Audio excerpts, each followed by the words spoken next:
iPhone SE 2020 versus iPhone SE 2022। तो दोस्तों इस वीडियो में कंपेयर करते हैं इन दोनों ही स्मार्टफोन्स को और देखते हैं कि इन दोनों में क्या डिफरेंसेस हैं। अगर आपके पास iPhone SE 2020 है तो क्या आपको iPhone SE 2022 में जाना चाहिए या फिर नहीं, या फिर अगर करंटली इन दोनों में से कंफ्यूज हो रहे हो कौन सा लेने का, बिकॉज अभी 30,000 रुपीज में अवेलेबल है फ्लिपकार्ट में एंड वहीं SE3 हर जगह पे आपको मिलेगा 44,000 रुपीज का। तो इन दोनों में से कौन सा डिवाइस आपको लेना चाहिए, कौन सा ज्यादा वर्थ करता है एंड क्या इन दोनों डिवाइसेस में डिफरेंसेस हैं भी या नहीं, let's find out in this video. तो बिना टाइम वेस्ट किए पढ़ते हैं वीडियो की तरफ। तो सबसे पहले मैं आपको बता दूं कि दोनों ही फोन्स में चार्जर वगैरह नहीं मिलेगा आपको। हाँ, मेरे पास जो सेकंड जनरेशन है ये एक्चुअली पहले वाला बॉक्स है, इसमें साथ में चार्जर भी आता था, तो अब चार्जर नहीं आ रहा है, तो इस चीज का ध्यान रखना। अब सबसे पहले बात कर लेते हैं इन दोनों के डिजाइन की। तो यहाँ पे आपको एग्जैक्ट सेम डिजाइन देखने को मिल रहा है इन दोनों ही फोन्स में। दोनों ही फोन 7000 सीरीज एल्यूमिनियम फ्रेम के साथ आते हैं और इन दोनों ही का फ्रंट और बैक ग्लास बैक है। iPhone SE सेकंड जनरेशन का जो फ्रंट वाला ग्लास है वो सबसे ज्यादा ड्यूरेबल ग्लास है एंड यहाँ iPhone SE 2022 में आपको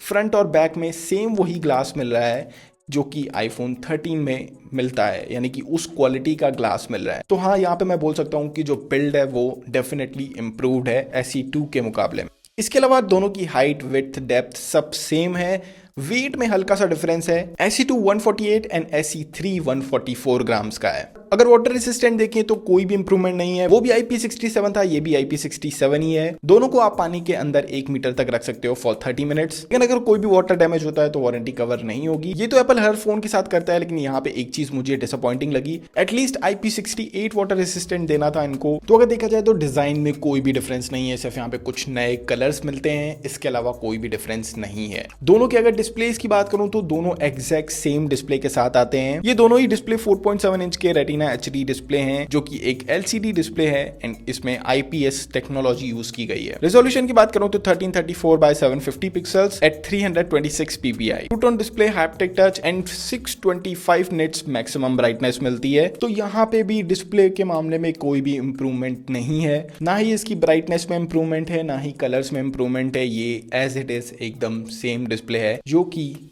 iPhone SE2 में मिलता है। अब बात कर लेते हैं उस चीज की जिसमें एक्चुअली इन दोनों में डिफरेंस है, जो कि इस फोन को वैल्यूएबल बना देता है। वो है इसकी चिप, जो कि है A15 bionic chip and iPhone SE second generation में आपको A13 बायोनिक चिप मिलती है, जो कि 6 core CPU and 4 core GPU के साथ आती है एंड इसमें 8 कोर न्यूरल इंजन देखने को मिलता है। वहीं A15 bionic chip 6 core CPU, 4 core GPU and 16 core neural engine के साथ आता है। iPhone SE2 आता था 3GB रैम के साथ एंड iPhone SE3 आता है 4GB रैम के साथ। एंड क्योंकि A15 A13 से 2 जनरेशन आगे की चिप है, तो यहाँ पे आपको बेटर परफॉर्मेंस देखने को मिलेगी। तो अब कर लेते हैं इन दोनों का Geekbench टेस्ट और देखते हैं कि आपको क्या डिफरेंसेस देखने को मिलते हैं। सबसे पहले देखते हैं इन दोनों का CPU बेंचमार्क एंड देखते हैं कि इसको कितनी पहले फिनिश करता है SE3। करीब 1 मिनट 52 सेकंड्स के आसपास SE3 ने कंप्लीट किया एंड वहीं 2 मिनट 19 सेकंड के आसपास SE2 ने कंप्लीट किया।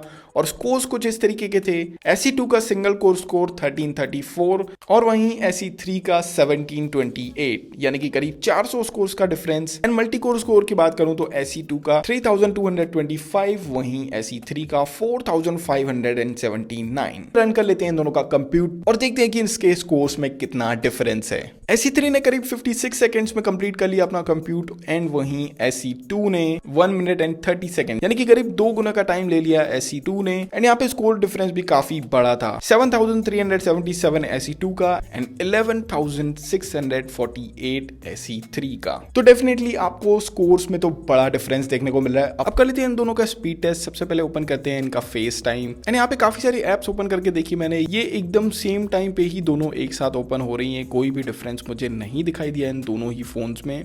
अब कर लेते हैं इन दोनों का गेमिंग टेस्ट और सबसे पहले ओपन कर लेते हैं BGMI और देखते हैं कि कौन पहले ओपन करता है।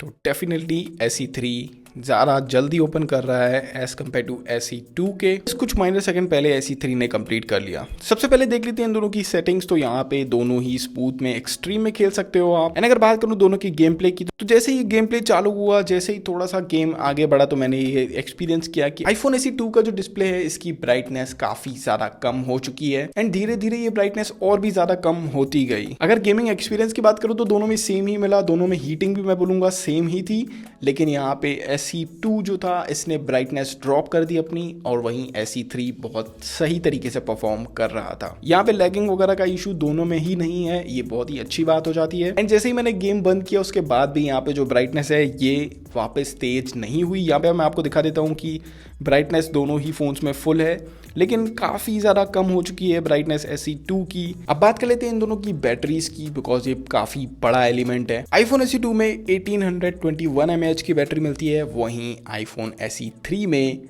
2018 mAh की बैटरी मिलती है। तो डेफिनेटली आपको बेटर बैटरी बैकअप मिलता है। अभी जो ये सारे हमने टेस्ट किए तो यहाँ पे आप देख सकते हो कि इन दोनों ही फोन्स की जो बैटरी थी ये 53% के आसपास थी। एंड ये सारे ही टेस्ट एंड होते होते आईफोन SE2 में जो बैटरी परसेंटेज बचा वो था 26% एंड आईफोन SE3 में 34% बैटरी बची। तो यहाँ पे आप इमेजिन कर सकते हो कि आपकी 10% बैटरी कितनी चलती है। इस तरीके से आप अंदाजा लगा सकते हो कि ये कितना ज्यादा बैटरी बैकअप दे रहा है SE2 के कंपैरिजन में। जब हमने इन दोनों ही फोन्स में गेमिंग स्टार्ट की थी तो SE2 में 44% एंड SE3 में 47% बैटरी थी। हमने इसमें करीब 7 मिनट के आसपास गेमिंग की एंड आईफोन SE2 7% नीचे आ गया एंड वहीं आईफोन SE3 की बात करें तो ये 4% नीचे आया। तो ओवरऑल अगर बैटरी बैकअप की बात करो तो हाँ, थोड़ी सी ज्यादा इंप्रूव्ड बैटरी मिल रही है। ऐसा कोई वाव अपग्रेड नहीं है, लेकिन हाँ पहले से जरूर बैटरी इंप्रूव्ड है। इसके अलावा एक और चीज जो आपको आईफोन SE3 में मिलती है एंड आईफोन SE2 में नहीं है वो है 5G। तो इन फ्यूचर जब इंडिया में आपको 5G देखने को मिलेगा, आप उस 5G का यूज कर सकते हो अपने इस आईफोन SE3 में। अब बढ़ते हैं सबसे मेन एलिमेंट की तरफ जो कि है इसका कैमरा। इन दोनों ही फोन्स में आपको 12 मेगापिक्सल का f1.8 का वाइड एंगल लेंस मिल रहा है जो कि केपेबल है 4K at 24, 30 एंड 60 FPS पे शूट करने पे।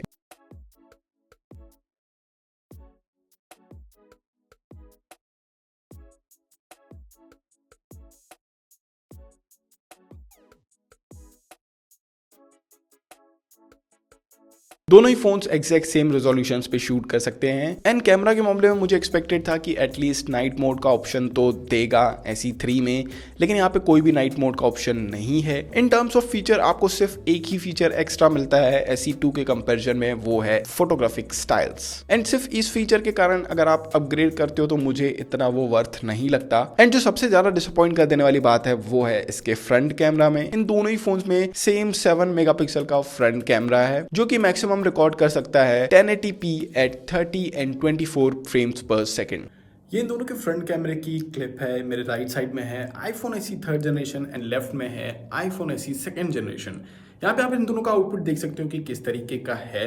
दोनों ही फोन्स 1080p HD में रिकॉर्ड कर रहे हैं एंड हाँ ये 30 फ्रेम्स पर सेकंड पे है। यहाँ पे 60 FPS का कोई भी ऑप्शन नहीं है। अगर आप इसको as a vlogging phone use करना चाहते हो तो 1080p 60 FPS का ऑप्शन भी अवेलेबल नहीं है, आप ओनली लिमिटेड हो 30 FPS पे। यहाँ पे मैं एक कंपैरिजन चला के दिखा दे रहा हूँ।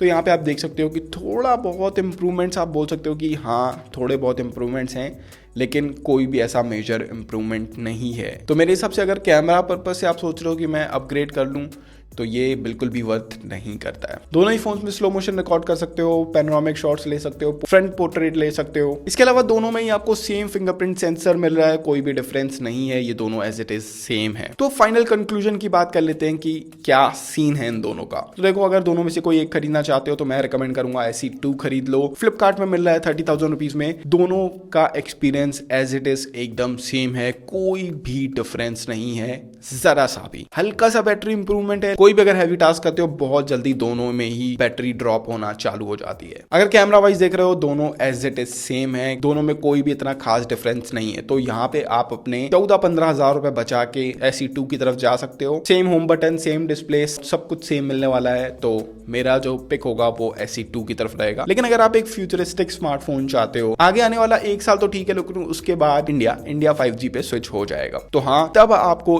SE3 की वैल्यू पता चलेगी कि हाँ इसमें 5G है एंड आप 5G की सिम यूज कर सकते हो। एंड हाँ इस पे 2 जनरेशन आगे का प्रोसेसर मिलता है जिसकी वजह से इसकी लाइफ और भी ज्यादा बढ़ जाती है, ये और भी लंबे समय तक आपका साथ निभाएगा। तो सिंपल सा फंडा है, अगर 1-2 साल के लिए फोन लेना चाहते हो एंड अभी के अभी फोन लेना है तो SE2 आपको लेना चाहिए। एंड अगर एक बहुत लंबे समय तक फोन चलाना चाहते हो तो SE3 आपके लिए है। तो मुझे नीचे कमेंट्स में बताओ आप क्या सोचते हो इस फोन के बारे में एंड कौन सा फोन आप लेने वाले हो। आई होप ये वीडियो पसंद आएगा। अगर वीडियो पसंद आए तो please that like button, channel subscribe करो, दबा लाइक ताकि वीडियोस की नोटिफिकेशन आप तक सबसे पहले पहुंचे। तो मैं बताऊं से नेक्स्ट वीडियो में, तब तक के लिए बाय बाय।